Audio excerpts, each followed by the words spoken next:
video, we'll be exploring polygroups. The polygroups allow us to divide our mesh into distinct and manageable groups, significantly enhancing our organization. Let's examine the group palette.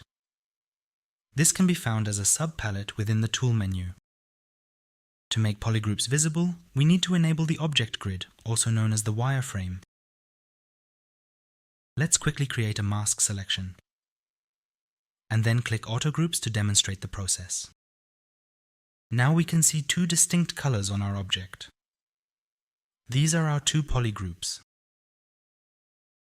Here's the advantage of this method. By holding down both the Shift and Control keys and clicking directly on a color field with the left mouse button, we can quickly make a precise selection. There are several methods to create these polygroups. One approach is to base them on the UV layout using the texture coordinates. We can also create groups from masks that we paint onto the object.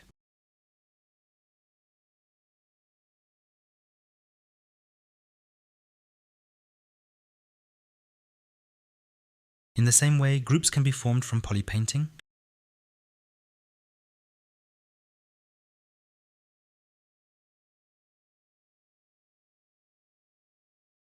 Additionally, groups can be based on the camera view.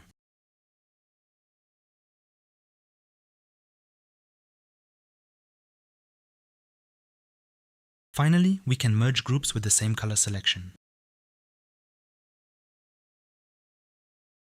In the next video, we'll explore the subtool palette.